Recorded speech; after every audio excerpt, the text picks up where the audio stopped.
Turn our Bibles to Genesis chapter 37.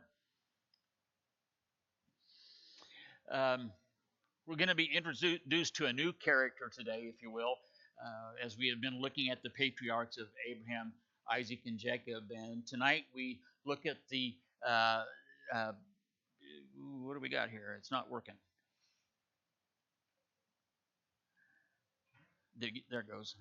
We're going to be introduced to Joseph, one of Jacob's sons, and literally 1/4 of the whole book of Genesis is dedicated to the story of Joseph. So we'll be here for a few weeks. And of course, he's known as the dreamer, isn't he? He was well known for not only the dreams that he would have, as we're going to look at those tonight, but also his interpretation of dreams that will factor in the later part of our study of him. And that's a question that I get asked sometimes quite a bit, where people will come and ask me about, does God still speak through dreams today? And it's a good question. I believe that we could say that God could do whatever he wants. He doesn't need our permission to do it. And if he wants to speak through a dream, then of course he certainly will. And I believe that he still does do that. But we need to understand, when we look at the Bible, the Bible is covering a period of chronology of over 3,000 years from the flood up until our current time. And the number of people that have dreams we could count on one hand. And so it's not a commonplace thing. Even in the Bible it wasn't. But we have dreams, and sometimes we wonder if there's a meaning to it, or if it's something supernatural. For example, the other day Sherry had a dream, and we both woke up, and she said, I had this very strange dream last night. It just seemed so vivid and real. And I said, well, what was it? And I said, well, I dreamed that you were going to give me this beautiful pearl necklace for our anniversary. Is there anything to that? And I looked at her and smiled. I said, tonight you'll find out. And so that night I came home and I had a box for her, and she very quickly opened it up, and she reached in and she pulled out this book that said The Meaning of Dreams. So, a simple guide to life is this is not working, Hank. I don't know what the thing is, but simple guide to life is to follow your dreams. You hear that quite often, and I agree with that to a large degree, unless it's the one where you're at the mall in your underwear. I don't necessarily think you ought to follow that one, but for the most part, whatever you think, just go for it. And it says in verse 1 of chapter 37, now Jacob dwelt in the land where his father was a stranger, in the land of Canaan. And this is the history of Jacob. Joseph, being 17 years old, was feeding the flock with his brothers, and the lad was with the sons of Bilhah and the sons of Zilpah, his father's wives. And Joseph brought a bad report of them to his father. Now, if you've been with us in our study of Genesis so far, and as we've been looking at the lives of the patriarchs, and by the time we get to Joseph, after the last several weeks of looking at Jacob and his brother Esau and Isaac and Ishmael, and then all of the times when Abraham kind of missed. Jacob, by the time we get to Joseph, he's the poster child for dysfunctionality. I mean, this guy by the time he gets to 17, he should have a rap sheet, because as we would look at his family history and his environment. And yet, as we're going to see, he's a very exceptional man. He defies the odds in the way that he trusts in the Lord and believes in his sovereignty. And when it says that he brings a bad report to his father concerning his brothers, I don't think he was going and tattling on them because he saw them smoking corn silk behind the silo. I don't think it was necessarily anything like that. But it was more likely they were probably doing something that was disrespectful or even dishonest for their father. They were in charge of his flock, and they basically had a great responsibility to handle things accordingly, and they were probably doing something wrong. Now, either Joseph has a really serious lack of discernment in him going against his brothers and you're bringing this bad report to their father, or he may be, as Robert Baker said. Let me turn this off, turn it back on again, Hank. Okay. Robert Baker said, "As I grow older, I care less about what people think about me and more about what God thinks of me. I expect to be with Him much longer than I am with you." And that's not a bad philosophy to follow. And that may be what was driving Joseph. And it says that Israel, which of course is Jacob's other name, Israel loved Joseph more than all his, or Jacob, let's say Joseph, Jacob's other name. He loved Joseph more than all his children because he was the son of his old age. Oh, you checking the USB? Okay. Yeah, I don't think something's not connecting. And he says he loved Joseph more than all the rest of his children because he was the son of his old age. You know, he was an old guy by the time he had Joseph, and so there was this very special connection between them. And then he says, and then also he had made him a coat of many colors. Now, please understand that I'm not going to be speaking heresy in what I say here. I mean, I'm standing on pretty sound ground when I say to you that the coat of many colors. I went to Sunday school too, and I had the lessons in VBS about Joseph's coat of many colors, but it's probably would be better translated coat with sleeves. And the word that is used here is katonet pasim, and it's a rarely used word, but it means has a root meaning of from the palm of the hand or the sole of the foot. And it was the idea that just, in that agrarian culture, when they wore their robes, they would have them in such a way that they didn't hinder their working when they go out in the field. And so somebody that had long robes, long sleeves, and a big all the way down to the ground robe was somebody that was in a role of being important, and you were the boss. You didn't need to get your sleeves dirty. And so this was more than just simply Jacob showing favoritism to Joseph in his brother's eyes, but it was a certain statement of beyond just simple preferential treatment, but maybe what Jacob's future intentions for Joseph might be. It's kind of interesting, I think, that just as it was parental favoritism that separated him from his mother, right? Remember when the whole thing where he acted like he was Esau, when his Jacob acted like he was Esau and kind of posed as Esau before Isaac to receive Esau's blessing, and it was parental favoritism that separated him from his mother in the beginning, and now it's going to separate him from his son. And I wonder how many times when Jacob when he was realizing all this favoritism that Isaac had shown to Esau.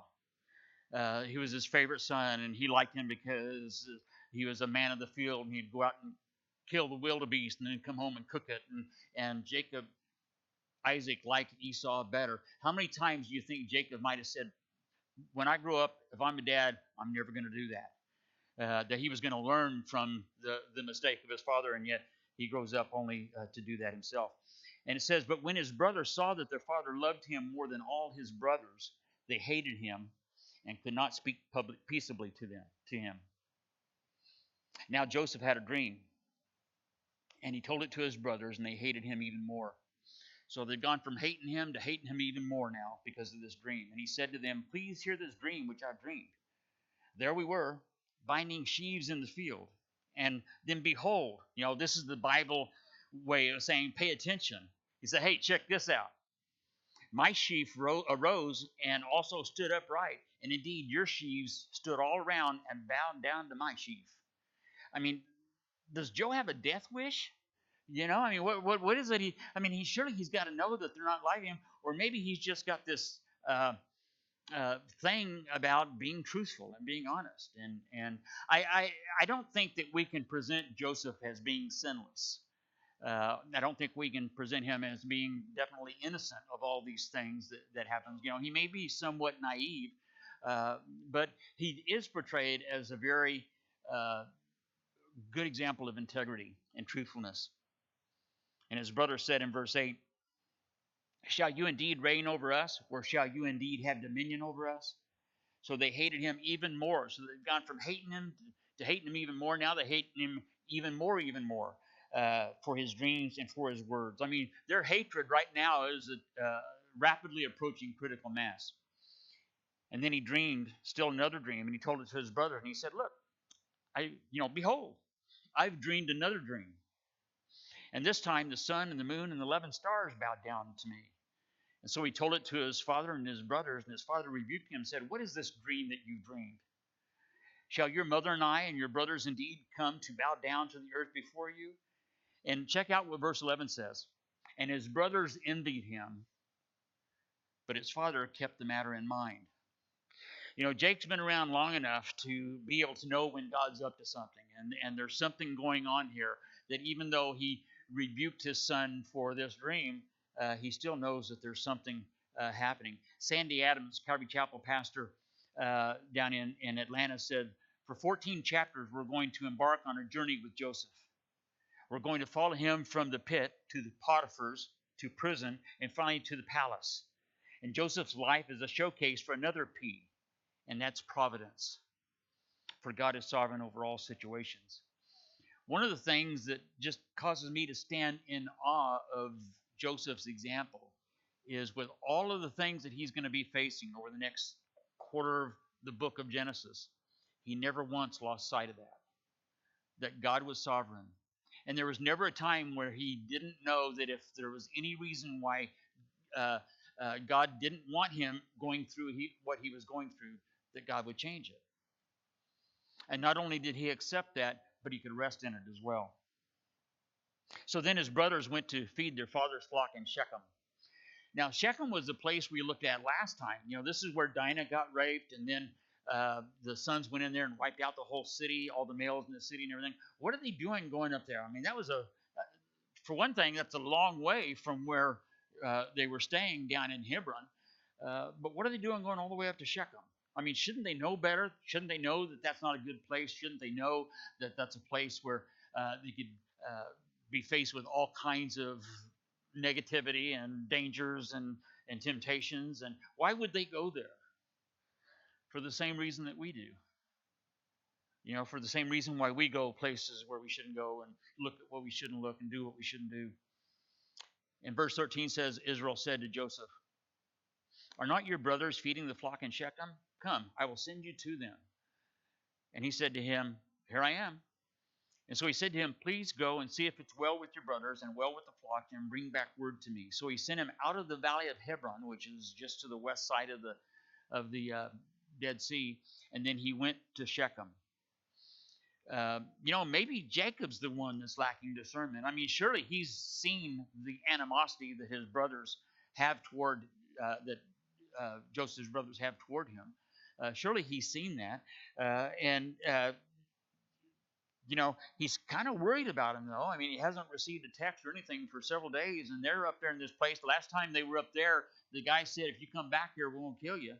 And so his sons are up there, and he sends Joseph up there. He leaves the valley of Hebron and goes up to Shechem. The word Hebron in the Hebrew, it comes from a Hebrew word that means association or community. And he left the fellowship, and check this out. Check this out. A lot of guys have noticed that they're, and I haven't sat down and counted these, but if you want something to do tonight, you can. There have been a lot of commentators that have realized, as they look at the story of Joseph, they realize that there are over 100 parallels between Joseph and Jesus. That there are over 100 ways that either he as an individual or his circumstances parallels are a type of that of Jesus. For example, he leaves fellowship with the Father to go find his brothers, right? And it says, "Now a certain man," verse 15, "found him, and there he was, wandering in the field." So he gets up to the area of Shechem, and he just kind of walking around, seeing if maybe he can find his brothers somewhere. And the man said, "What are you seeking?" And he said, "I'm seeking my brothers." And he says, "Please tell me where they are feeding the flocks." And again, another one, Matthew 13:38. Remember the parable of the soils, and Jesus interprets it later, where he says to them that the field is the world.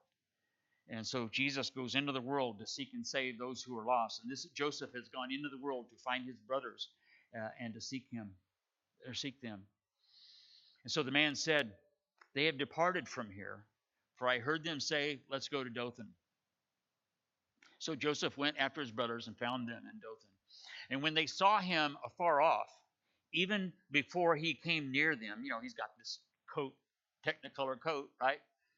Uh, got all kinds of daisies and tie dye and everything on it, and he just kind of stands out.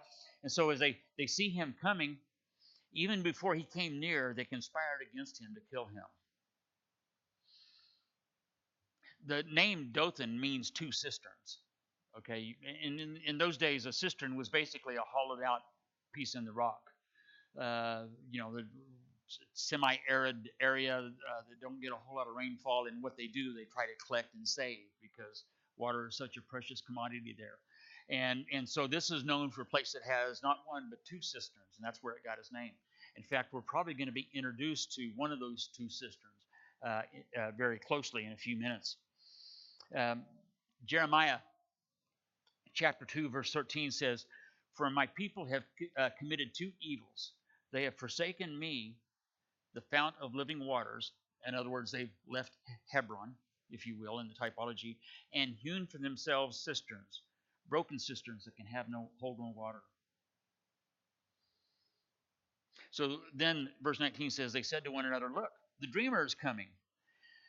Interesting, the word dreamer, if we were to look at it in the original Hebrew, it's two words in Hebrew. It's the word Baal, which is the word for Lord, or a lot of the pagan gods of that area were named Baal, and then they would have some word or description following it. And the name for dreamer is Baal Kalom, which means master or the Lord of dreams.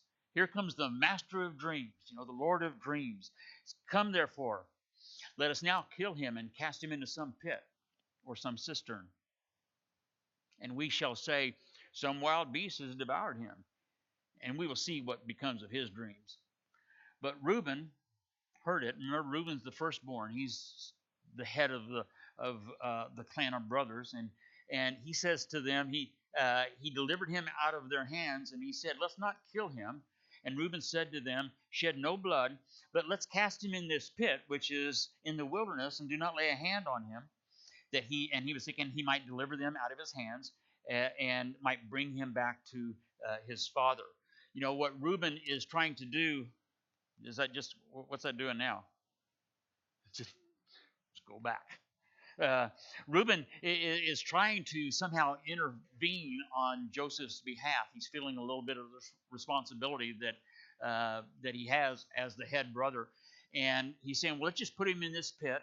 And his thinking was that then he was going to come back later when the other bros weren't looking, and he was going to scoop him out. And we kind of see, I think, with him a type of Pilate, where he was wanting to wash his hands of the matter and think that somehow he could be innocent because he was trying to pacify them in their anger, and thinking that would somehow take care of it. It came to pass when Joseph had come to his brothers that they stripped Joseph of his tunic. I remember another man that was stripped of his tunic, right? Right before he went into his time of trial. And again, we see another type of Joseph or type of Jesus in Joseph. And so they stripped him of his tunic, and that was the coat of many colors, the tunic of many colors that was on him. And then they took him and cast him into a pit, and the pit was empty, and there was no water in it. So it was probably one of these two cisterns that the place was named after, and this was a dry cistern. Just wasn't any rain, so you thought they could throw him down in that. And after they did, it says they sat down and ate lunch. They threw their kid brother down in a hole, and they sat down to eat lunch.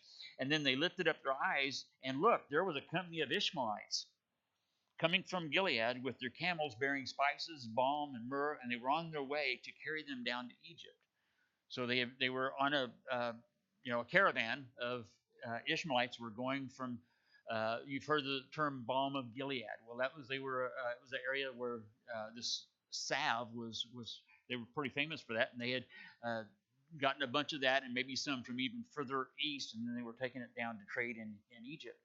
And verse 26 says, "And Judah said to his brothers, what profit is there if we kill our brother and conceal his blood?" Let's get something out of it. We're going to kill him. Let's do it and see what we can get from it. So come, let us sell him to the Ishmaelites, and let not our hand be upon him, for he is our brother and our flesh. So he's saying, we don't kill him. Let's just sell him into slavery down into Egypt, and we'll make a few bucks out of the deal. And his brothers listened. So as Reuben, I think, is a type of Pilate, where he just kind of wanted to wash his hands of the situation, I think what we have in Judah is a type of Judas. In fact, the name Judas is the Hellenized version of the Hebrew name of Judah. And he's saying, let's make something out of the deal. And so the Midianite trainers passed by. So the brothers pulled Joseph up and lifted him out of the pit, and then sold him to the Ishmaelites for 20 shekels of silver. And they took Joseph to Egypt. And then Reuben returned to the pit, thinking he'd go back, and he evidently, now it says throughout the passage here, it says Ishmaelites in verses 25 and 27, as you see, and then it says Midianites in verses 28. What is the difference here? The Ishmaelites were descendants of Abraham through Keturah. Remember Abraham's second wife, and through Hagar, the handmaiden, and the Midianites were descendants of Abraham through his second wife Keturah. So they were kind of sort of related, but not exactly. But the name Ishmaelites is kind of a generic name for the Arabic people in that day. Not just Ishmaelites is kind of a catch-all phrase for him. And so they sold him for 20 shekels of silver. Now, how many shekels did Judas betray Jesus for? It was 30, right?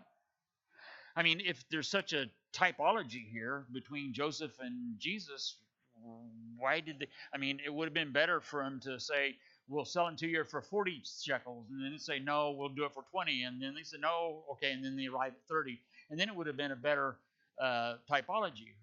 Why is it? I don't know. A couple thousand years separate them. I guess inflation. Maybe 20 shekels of silver is what 30 shekels of silver would be worth by the first century. But he returned. Evidently Reuben had been down to Onfu getting a Bang energy drink because he was gone when all this was happening. And so when he comes back, he returned. He said, "The lad is no more, and where shall I go? I'm in charge of him. I'm going to have to go back and answer to Dad for him. And what am I going to do?" And so they took Joseph's tunic, and they killed a kid of the goats, and they dipped the tunic in the blood, and then they sent the tunic of many colors, and they brought it to their father and said, "We have found this. Do you know whether it is your son's tunic or not?"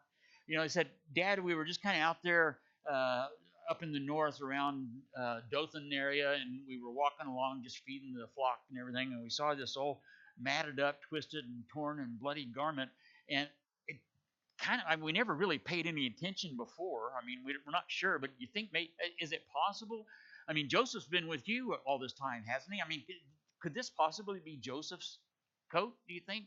And of course, he recognized it, verse 33, and said, "It is my son's tunic.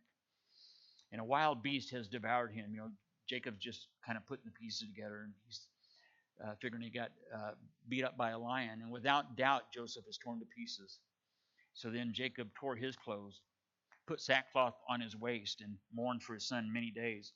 And all his sons and all his daughters. Now, we only know the name of one of the daughters, Dinah, but it says here daughters. So whether this is talking about other daughters that he had through the 4 women, or whether it's talking about granddaughters, some daughters that were born to the 10 sons, other than Joseph, not sure, but it says all of his sons and all of his daughters arose to comfort him, but he refused to be comforted. And he said, "I'll go down to the grave to my son in mourning."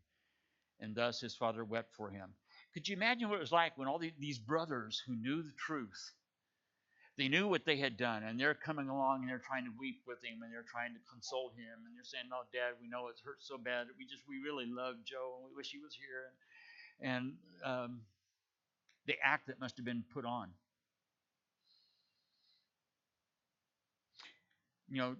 Earlier, Jacob had been deceived, or had used a goat to deceive his father Isaac, right? When he killed the goat and then took the skin and put it on his arms to make his father think that he was Esau. And here, Joseph is being, we could call the scapegoat, uh, as he this would be the one in the Yom Kippur sacrifice. They would have the two goats, and they would kill the one, and then they'd put the blood of that one on the other one, and that one would be driven into the wilderness. And Joseph is kind of, and that was called the scapegoat or the scapegoat. And as Joseph has been, they think his dad thinks that he's been killed, but actually he was driven off into the wilderness, and he is. Uh, uh, Joseph was the sacrifice, I'm sorry, the scapegoat in this case. And the Midianites had sold him in Egypt to Potiphar, an officer of Pharaoh and captain of the guard.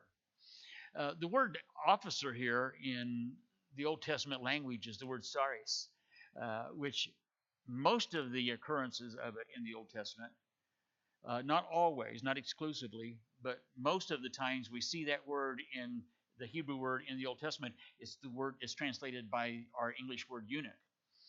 Don't know if that's the case of Potiphar or not. We can't know that for sure. It seems to be that it was kind of in the later writings that it was translated that way. But if it was, if this is the actual meaning of the word, it's going to shed a lot of light on what's going on when we get next week with Mrs. Potiphar and the way she's acting around Joseph. But here, Joseph, who has only wanted what was right for his dad, he's tried to be a good son. He's been a faithful son.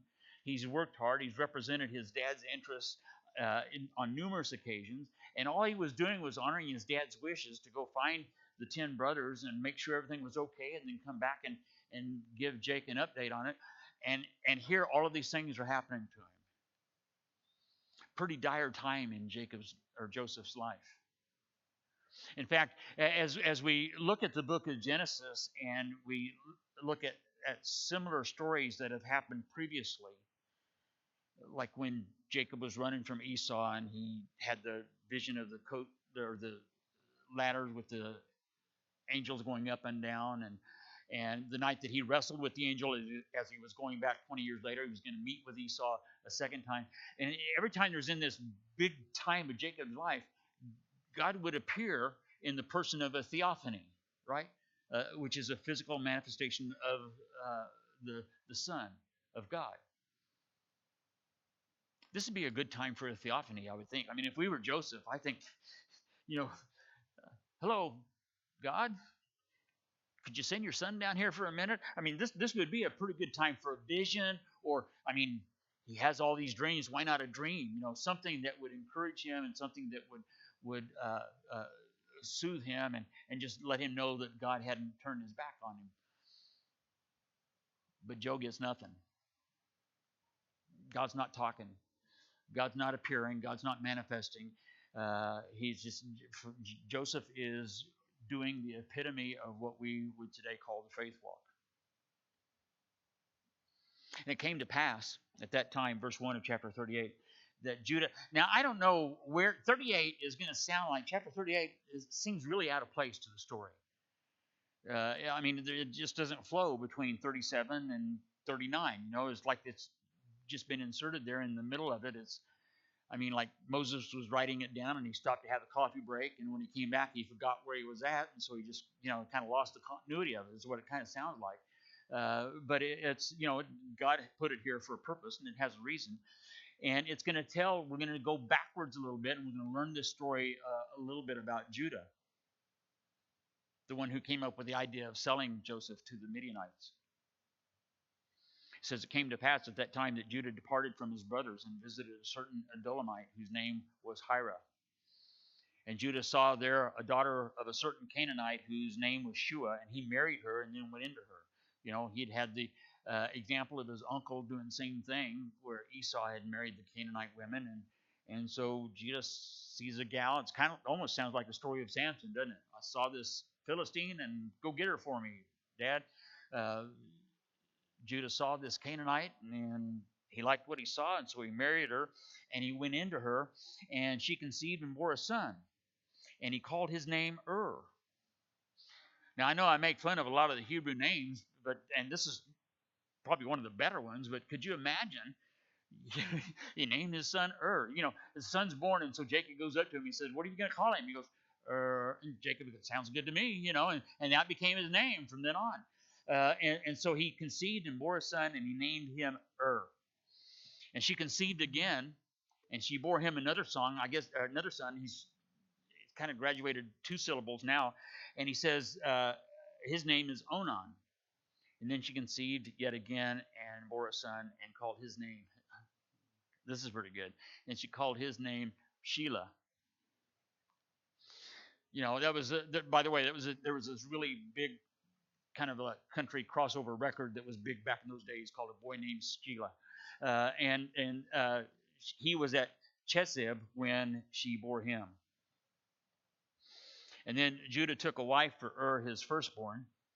So some time has passed. This isn't just a nighttime thing. I mean, there's been several years have gone by, and he took a wife for his firstborn, and her name was Tamar. But Judah's firstborn, was wicked in the sight of the Lord, and the Lord killed him. And so Judah said to Onan, "Go into your brother's wife and marry her, and raise up an heir to your brother." Now, this becomes codified later on in the Judaic law.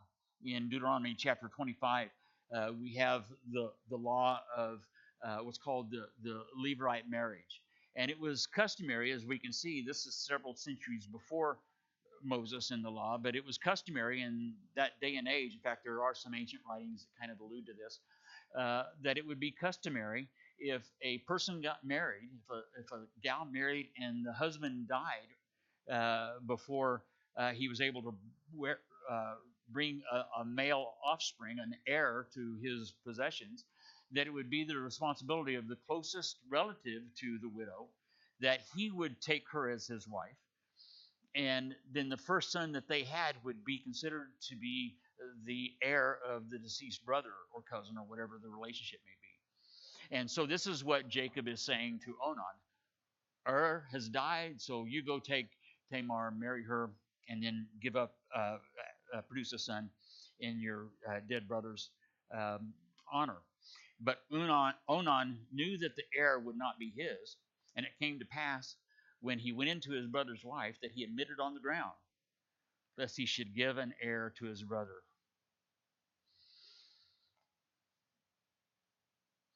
I'm sure there are times when there's the preachers that do the standard topical message. They just do a topic every Sunday and every Wednesday, and I'm sure there are times in every pastor's heart that has come from that tradition where they're setting up like 11 o'clock on a Saturday night, wondering what they're going to preach the next day, and just waiting for God to give them some sort of a topic to preach on.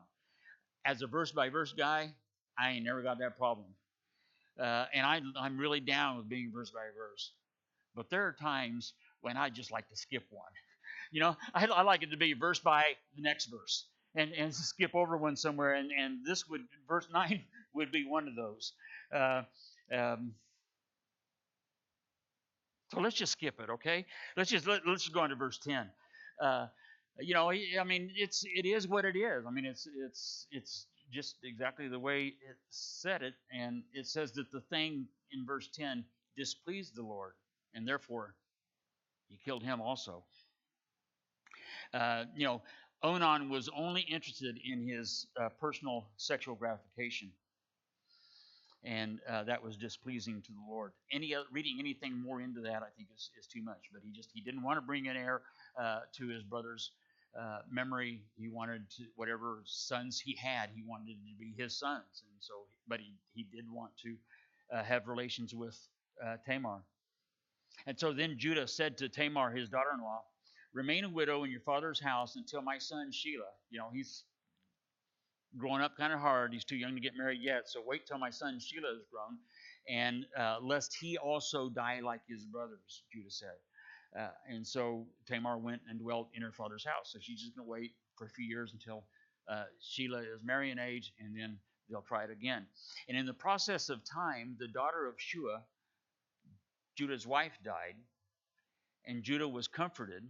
He had his time of mourning, and then he went up to his sheep shearers in Timnah, he and his friend Hira the Adullamite.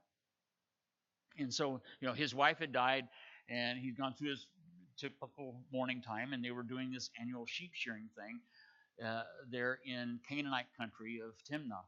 And so he's going up, and it was told Tamar, saying, "Look, your father-in-law is going up to Timnah to shear his sheep." And so she took off her widow's garments, covered herself with a veil, and wrapped herself and sat in an open place which was on the way to Timnah, for she saw that Shelah was grown and that she was not given to him as wife. So when Judah saw her, he thought that she was a harlot, because that's, it's a big sheep shearing thing. It's where all the guys went. And in that pagan culture of that day, it was all about reproduction and all that, the fertility rites of the paganism. And so these, temple prostitutes, if you will, these pagan prostitutes would be hiding out there, or being waiting there where all the guys would be coming for their sheep shearing thing, and that was even considered to be part of their religiosity. And it says when Judah saw her, verse 15, he thought she was a harlot because she had covered her face. She was wearing a veil, so he didn't realize it was his daughter-in-law. And so he turned to her by the way, and she said, and he said, "Please let me come into you," which is Bibleese for, "Hey, baby, you looking for a date?" And for he did not know that she was his daughter-in-law. And so she said, "Well, what would you give me that I may come into you? For I," and then he says, "I will send a young goat from the flock."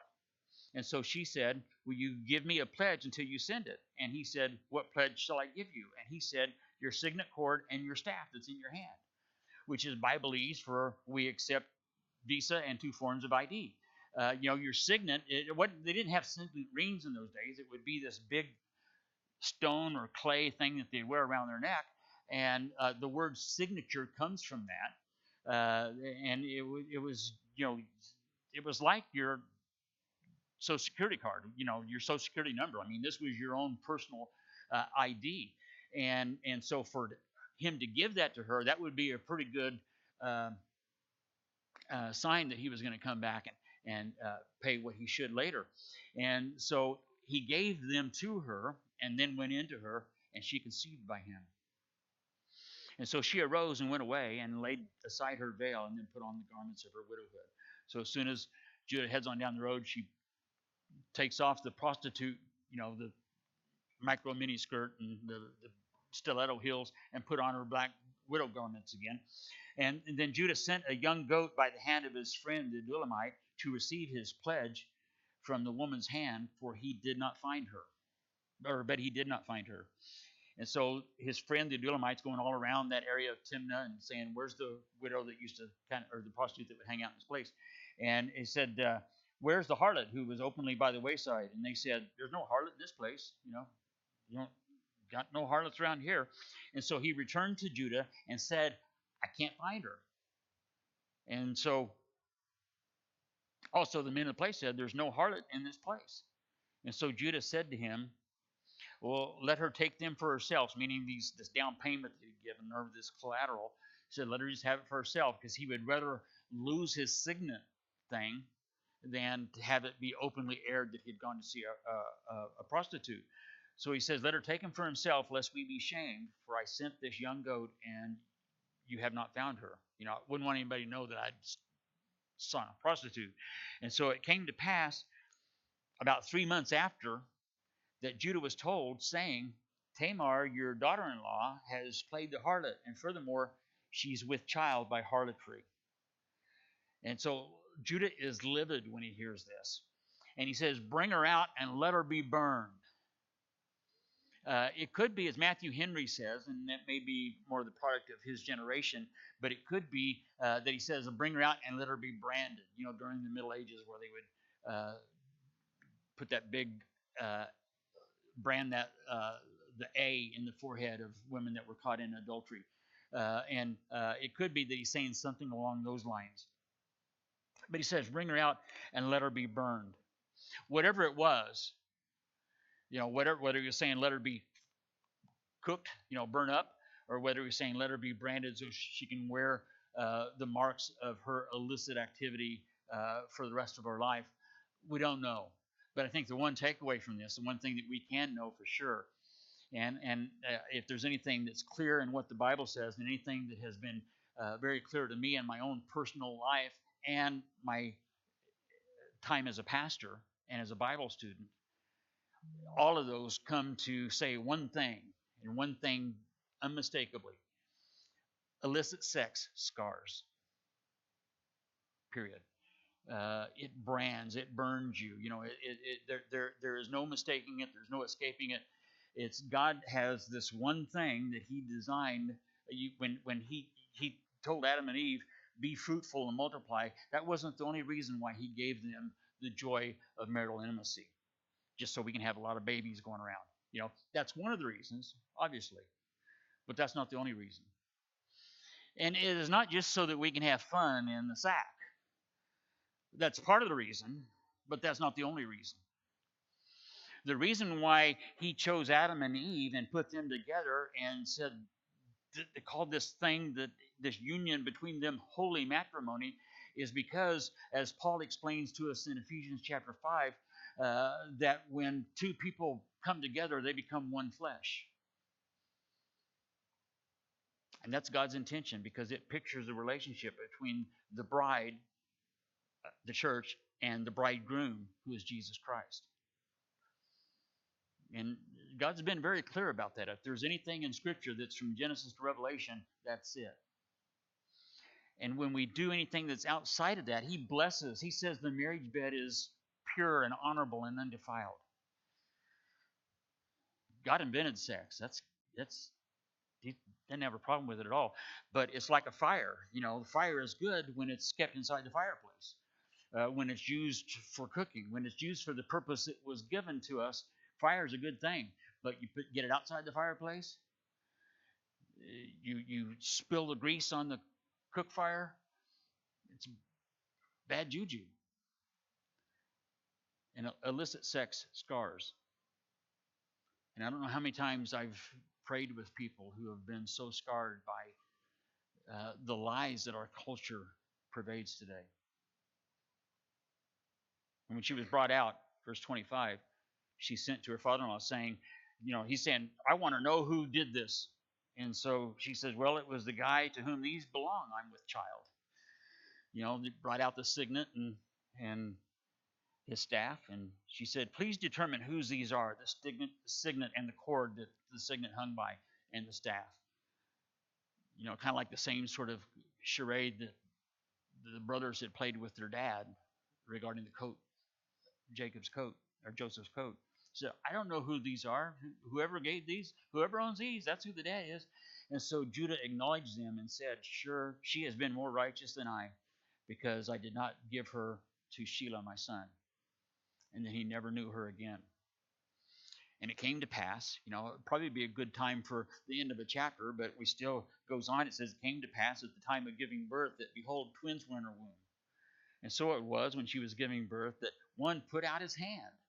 I've heard of breech births, but I've never heard of fist births before. But this one of them put out his hand, and so the midwife took a scarlet thread and bound it on his hand, just basically identifying, okay, this is going to be the firstborn. And the scarlet thread is just such a type of the Lord's sacrifice.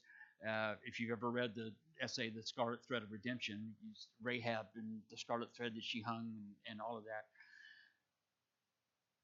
But the midwife tied a scarlet thread and bound it on his hand, saying this one came out first. But then it happened that he drew his hand back in, and then his brother came out unexpectedly. And she said, "How did you break through? The other one was in line, but I know it's not you, because you don't have the scarlet thread around your hand. How did you break through? And so this breach be upon you," which, not a curse or anything like that. She's just saying you're the one that broke through, which is what the word breach means. And so afterwards, his brother came out, who had the scarlet thread on his hand. And the first one was called Perez, which means break or division or breaking away, pulling away. And his brother was named Zerah. Genesis 38 is one of the clearest examples for the inspiration of Scripture that you can find anywhere. Nobody could make this stuff up. Nobody that was trying to write a holy book and make people think that this was written by God would put Genesis 38 in there. And yet God shows his people with warts and all. This is how it happened. This is the way it was, and this is how God has preserved it for us. It's interesting. There are 4 women in Jesus' genealogy. Bathsheba is mentioned, but only as the wife of Uriah. But there's 4 women that are given in Jesus' genealogy, which I think is significant because most genealogies don't contain the names of women. But you got Tamar, and then Rahab, the harlot, Tamar the harlot, Rahab the harlot, um, Ruth, and then Bathsheba as Uriah's wife, and then Mary. Interesting. Deuteronomy 32 or 23:2 says, "And one of illegitimate birth." So this is talking about Perez and Zerah, but they were illegitimate. "But one of illegitimate birth shall not enter the assembly of the Lord, even to the 10th generation. None of his descendants shall enter the assembly of the Lord." Not real sure if this applies in this case or not, but it's talking about those that will go serve within the tabernacle. But the word illegitimate birth, if you've got the NIV, it says birth of forbidden marriage. It's a very obscure word. It's only used 2 times in the Old Testament, mamzer, and it's used here, and then also in Zechariah chapter 9:6, where it says a mixed race, and that's that word mamzer again.